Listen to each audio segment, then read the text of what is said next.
I would say that most, though not all people, have been to a point where they see a product that they think they might want, but they're not quite sure. They're a little bit reluctant about it. Maybe they pass it on the shelf 4, 5, 6, 10 times. Maybe they even didn't bother with it the first time around, but when it came up again in a reissue or on the secondary market, they jumped on it because they realized they had missed lightning in a bottle. We all have those items that we were reluctant to get, and once we have them, sometimes we don't like them, but sometimes we end up absolutely loving them. This, as voted on by fans all across social media, is going to be the top 10 Transformers that fans were reluctant to buy but ended up loving. That's our topic this time around in the latest GotBot Counts Down.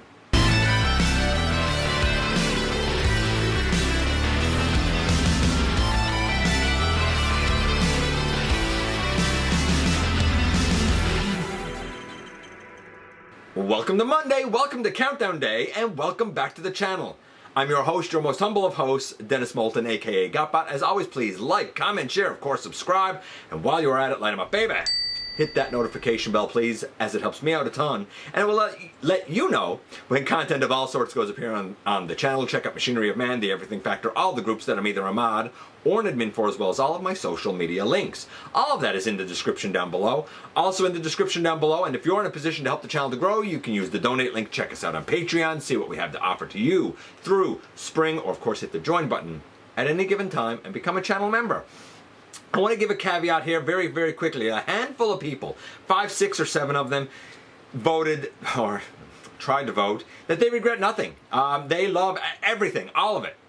And I find that, at first glance, I found that a little disconcerting. Some people that voted that way, when I brought it up, that I found that a little troubling, that you regret absolutely nothing, explained it and said, you know what, they buy very few things. They're actually very picky, very discerning about what they spend their money on. I understand that. A few other people said, well, I buy everything. I'm a true fan and I love it all. Being blind to poor product and being taken advantage of is not being a true fan. It just means you're being taken advantage of. We, all of us, as consumers, as fans, should hold the companies we buy products from, you know, whether it's Transformers or others, accountable. Because guess what? At the end of the day, you got the purchasing power and you're the boss. So, with that little caveat out of the way, here are our 2 honorable mentions for Transformers that people were reluctant to get but ended up loving once they had them. The first is Siege Jetfire. Yeah, I get it. Or Skyfire, if you will. Yeah, I absolutely get it. In fact, I had been thinking when he was first coming out, I was thinking, I think I'm good with my Leader Class one. I like him. That Generations one, I thought he was good. I'd gotten him for a Voyager price back in the day. But once I got the Siege Jetfire in hand, ooh, baby. That's absolutely, positively gorgeous. Excellent transformation. So nice. So many nice clicky ratchets and whatnot. So yes, I get it, because I was reluctant too, and I love the guy. The other was Cybertron Metroplex. Now, I'm hoping to review this guy a little bit down the road. I don't own it, and it's not the Metroplex for me, but I did say when he was coming out that as much as I adored the Generations one, and that was the Metroplex for me, that I hoped Unicron Trilogy fans would get just as excited and support this one just as much, if not more. What ended up happening for the most part is a lot of people got it and said, man, his articulation is wild, his transformation is interesting, everything feels good on him, everything is clicky and nice and solid. He stands like a champion. So there's been a lot of people who, once they had him in hand, said, you know what? Man, he is absolutely tremendous. I can't speak to it. I can only speak to what the fans said. So the 2 honorable mentions, Siege Jetfire and Legacy Cybertron Titan Class Metroplex. They did not make the actual list. So who did? You know what we're going to do. We're going to kick things off with number 10. First, the number 10 Transformer that fans were reluctant to get and ended up loving is Victory Saber. HasLab Victory Saber. I get the reluctance. Trust me, I get it. Me too. And honestly, once I got him, as much as I'm glad to have him and as much as I love him, and a lot of people got him and like they went bonkers over him, I still feel like he was a little bit too expensive. I think he should have came out in just the main line at main retail. I don't see any reason not to. That said, I do very much like him, and I find it very, very rewarding to have him, because now all I need is Big Convoy to kind of have all of the ones that have been released. And I say that because we don't really have a Zeta, we don't really have a Nominus, and we don't really have a Guardian Prime. I'd like those three. But as it stands, yeah, this guy's solid, hefty, hunky, chunky. There's a lot here to like. Now, there were several people who ended up having a lot of QC issues. To Hasbro's credit, apparently they are replacing those. I mean, which just tells me that, you know what, you didn't have to do a just order, you know, run to order. You can do another run. I'm sure that there are more of these in existence than the ones that went out. Yeah, I like it. I absolutely do, and I'm glad that I and others ended up feeling more rewarded, so to speak, once we got him in hand. Hefty, chunky, displays well, looks brilliant. What's not to love?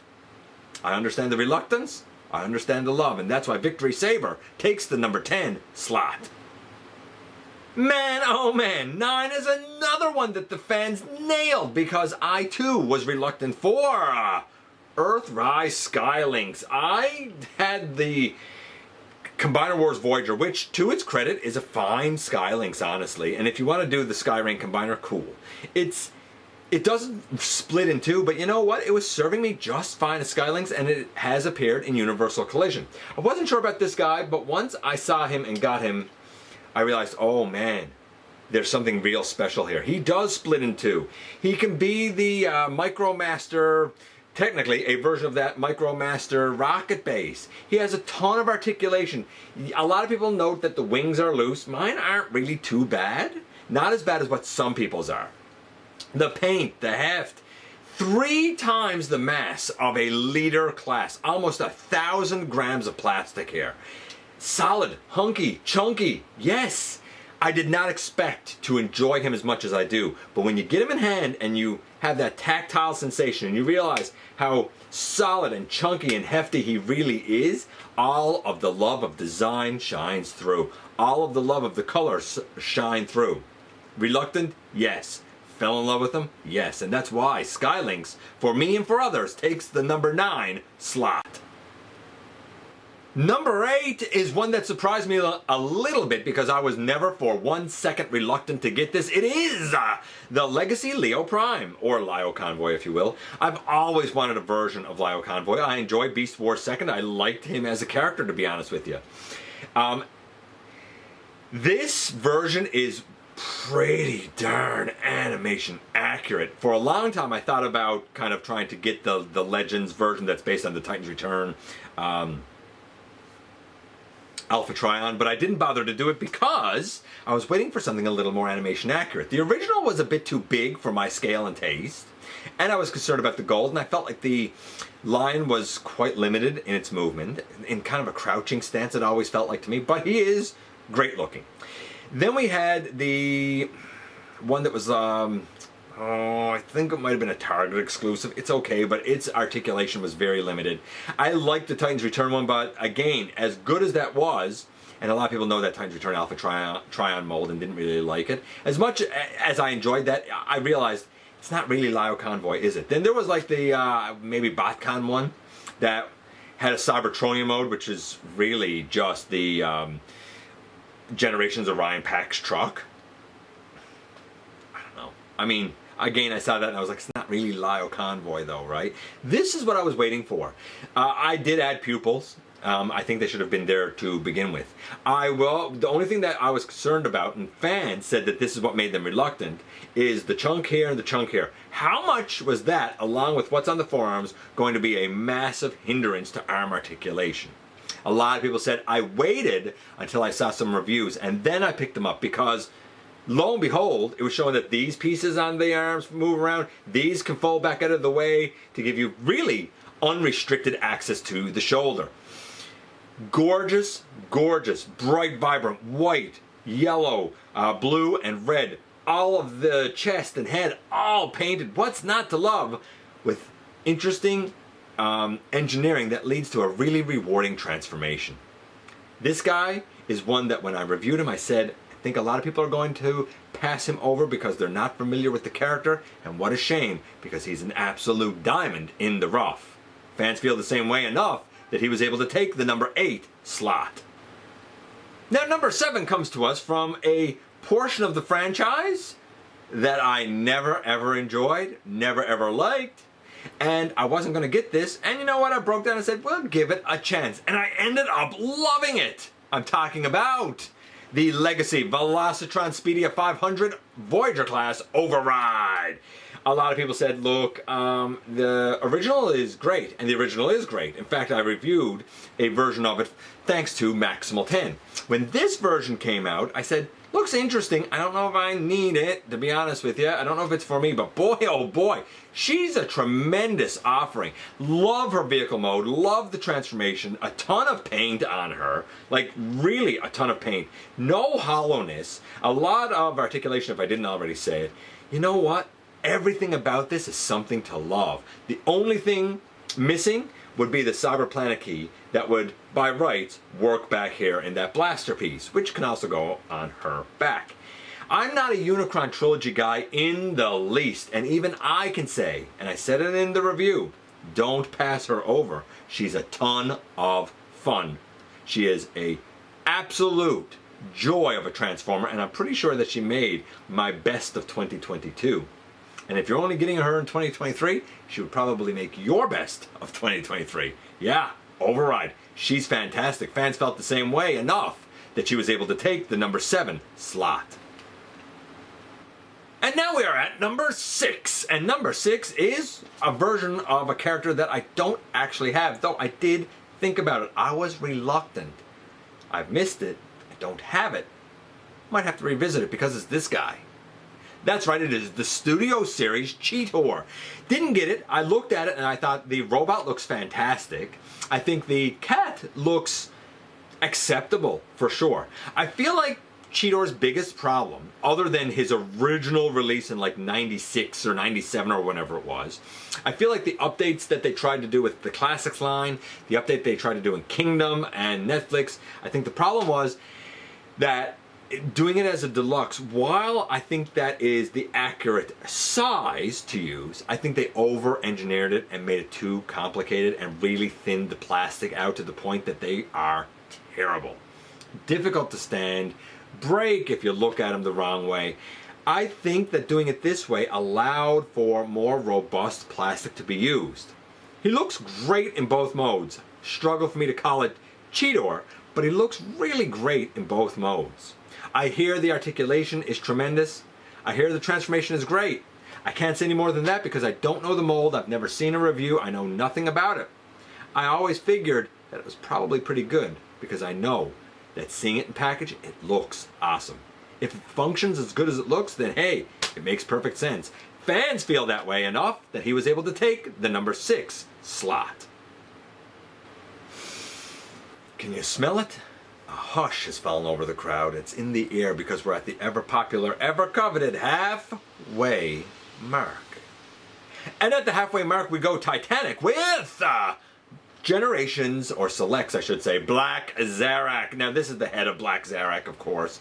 The Scorponok is amazing. One of the best, I think, Titans that they did. Certainly robot mode. And some people who have said, well, the base mode isn't a whole lot, but neither was the original. Like, it's just the design of it, right? The Scorpion mode is great. Then you take all of that and you translate it to Black Zarak with the brilliant gold and the brilliant black. And I said it in Black Zarak's review, and I'm going to say it again. When you put him in his base mode, I call that the Decepticon Citadel. It seems like almost like a mecca that you would take a pilgrimage to, I don't know, pray to the Decepticon gods, if you will, to pray to Unicron, the Fallen, the Liege Maximo. Then we have this head sculpt. It's a new head sculpt, slathered in paint and molded in detail. You could even make the argument that this guy is one of the little-known leaders of the Decepticons by way of not only being Black Zarak, but if you know your Japanese continuity, Devil Z, that weird energy entity, Devil Z, actually took over kind of mind control of Black Zarak. So in a way, Black Zarak is Devil Z in a weird strange roundabout way. And this head, when it transforms, it even looks like a pirate with the damage on the chest that would be indicative of when he was reactivated as one of the 9 Decepticon generals serving under Violent Jiger. If you don't know what I'm talking about, check out Transformer Zone, because that's where that history comes from.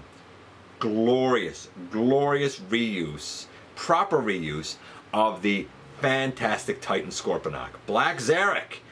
A lot of people said, you know, they were concerned about his look.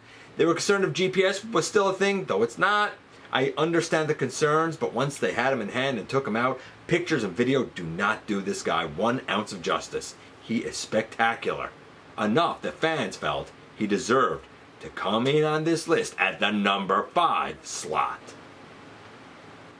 And here we are at number 4, and I find number 4 very interesting because this is one that in a lot of places has kind of rotted on shelves, waiting for it to go on clearance. In other places, people bought it right away. In other places, people have waited and got it on clearance or at least on a sale. It's been a very iffy, wishy-washy, strange one that I didn't get myself, but I'm going to represent it with this guy.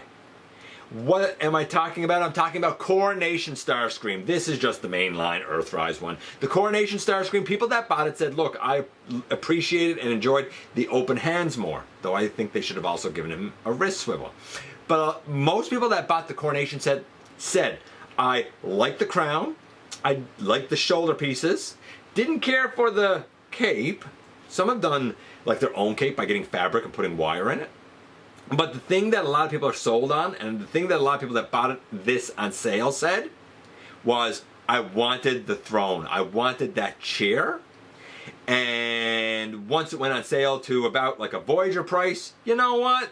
Getting another Seeker, that was all right. Some people skipped the Earthrise version, specifically waiting for a Coronation version, and were rewarded when that actually happened. Yeah. Coronation Starscream, not one I got, not one I expected to appear on the list, let alone as high as number 4. Ah, yes, and then we are into the top 3, and at number 3 is one that I find very interesting because I didn't question it for 1 second. It is Kingdom Rodimus Prime. I was 100% in on this. The people that voted for this said they weren't sure if they were in on him because they liked their Power of the Primes version. And they didn't see a need really to do anything with that because they said the Power of the Primes one is great.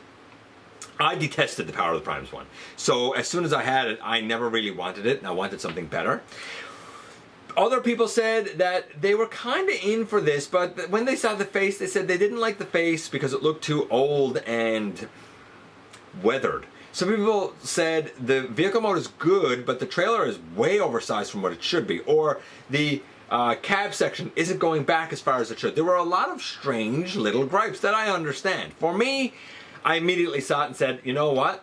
I like the vehicle. I get that its scale is a little bit odd, but that's grown on me. I was smitten right away with the robot, including the face, because personally, I've never been a big fan of Rodimus Prime, and I always thought, like, why is this kid the leader? He has no experience. He doesn't even want it.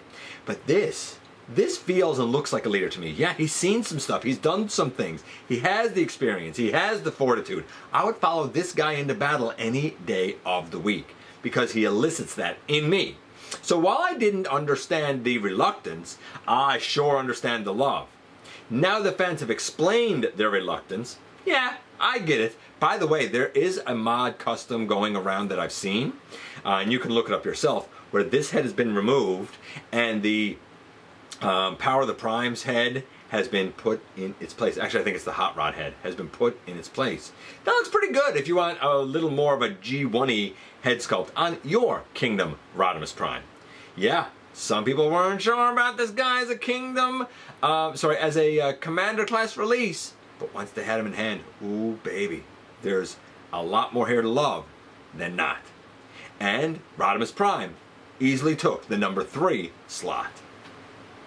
Now number 2 is another interesting one because at number 2 we have a version of a character that I said was an excellent Transformer but a terrible version of the character. I'm talking about Legacy Bulkhead. I don't think at all that this is Bulkhead. I get the head sculpt and I get that he's green, but from the neck down, if he didn't have Bulkhead's head. I would never in a billion years say that this is Bulkhead, whether Prime or animated. It's just not. But I said even in the review, what a tremendous transformer though. What a great mold. Excellent articulation, fun transformation, looks great. All of this out front is all paint. The guy has a ton of paint, and his multiple greens actually come together nicely. Excellent engineering, excellent articulation, and a really burly, bulky look. While I don't think it really captures Bulkhead, especially the Transformers Prime version, I do think it's an excellent Transformer. I wasn't sure about him either, and I ended up with 2 of the guy. But you know what? Over time, yeah, he sure is a tremendous mold. Fans fell in love with this guy enough that he was able to take the number 2 slot. And while this list has been somewhat dominated by somewhat recent offerings, I want to note here that there was actually 6 pages worth of different votes for different characters. So when we get to the other ones that received votes but weren't honorable mentions and didn't make the list, there's a lot more there, including ones from different eras and different continuities. Some very interesting votes. But who took number 1? Who is the one Transformer, according to fan vote, that people were the most reluctant to get but ended up absolutely loving once they got it? It is none other than Studio Series 86 Ironhide. I have said consistently that this guy should not have been marketed as a Voyager. He's not. He's a really, really good deluxe. He's Deluxe Plus, but he's not Voyager. I stand by that. He's not Voyager. I did end up getting him, I believe it was as a birthday gift now, if I'm not mistaken. And he's all right. I still kind of prefer my Earthrise one because I don't have any issues with my Earthrise one. This guy, I have a pin on this side that just doesn't stay in. I don't know how to get it to stay in. I also find when I do the transformation, trying to tab in the roof is a Herculean task. And I know when I go to transform him back to robot, that pin's going to come out. It always does. I'm very concerned about, basically, let's see if I can get this out now. I'm very concerned about this little piece here, this little piece right here, breaking off because it's this pin over here that comes out. So I'm quite concerned about that. I don't know if I'm going to get like the battle damaged 2-pack version or not. I don't think I need that. I also had to add the yellow stripe. Like there's little, here's the thing, there are a few things that could have been done with this guy, like adding the yellow stripe, like making sure that the hip skirt was actually 3 pieces instead of me having to cut it. Just a couple of minor things like that, making sure that the fit and finish was just a little bit better. That, you know what, probably could have made this guy a loose Voyager. As it is, I think they should have added a little bit more myself. However, that's just me. Fans that voted for this guy said, I thought that the price was a bit too high, but once I got him, man, oh man, he is, and ever will be, my quintessential, perfect G1 Ironhide.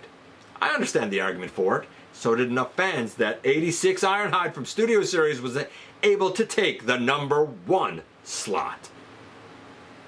And there you go, we have gone from 10 down to 1 once again. As I told you, there were a lot of other votes. I'm going to go through some now. Power of the Primes, Rodimus Prime had some votes. Siege Astrotrain had some votes. Roboson Optimus Prime, Roboson Grimlock both had some votes. Well, a couple of votes, yeah. Earthrise Airwave, I thought that was an interesting one. Legacy Tarantulas had a couple of votes for sure. Studio Series MP Soundwave 2.0, or not Soundwave, sorry, Skywarp 2.0. Specifically, the Skywarp.